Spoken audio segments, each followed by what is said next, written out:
I'm Amanda, and we're going to be cooking with beer. We're going to be making a prosciutto and apple flatbread, which we're going to make with a wheat beer. Here's a list of the ingredients that we're using today. You can pick them all up at your local Meijer.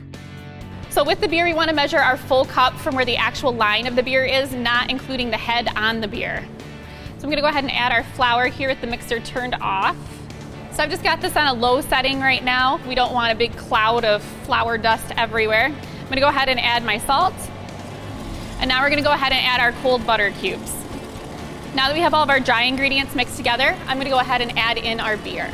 It's going to actually be acting as our leavening ingredient, so it's going to help give the flatbread some texture and not make it so hard. So you can see our dough is starting to come together. If it gets a little bit too sticky, you can add more flour. Same thing, if it gets too dry, you can definitely add more beer. We're all for that. We want the dough on the pretty thin side. We want it to be nice and crispy. The thicker you get your dough, the harder it is to get it crispy. So we're going to go ahead and prick it just a little bit before we put it in the oven. This lets some of the steam escape.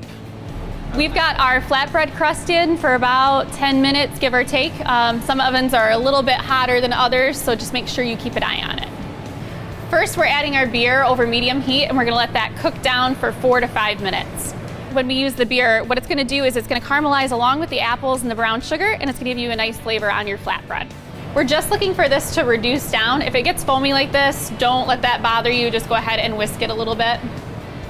Now I'm going to add the butter and the brown sugar. Right now we're looking for the butter to melt down a little bit, but we also want to keep it moving so we don't burn any of the butter or the sugar. You can see the sauce start to thicken up. I'm going to add the apples. Now I'm mixing the apples with our beer reduction, and we're going to let these cook until they become slightly soft. Flatbread's ready. Now it's time to top our flatbread. Now we're going to add prosciutto, blue cheese, and the apples we cooked. Sprinkle a little olive oil on top to finish it off. What you want to look for when it's done is melted cheese and color on your apples. And to finish the flatbread off, we're going to add a little bit of balsamic reduction and some fresh ground pepper.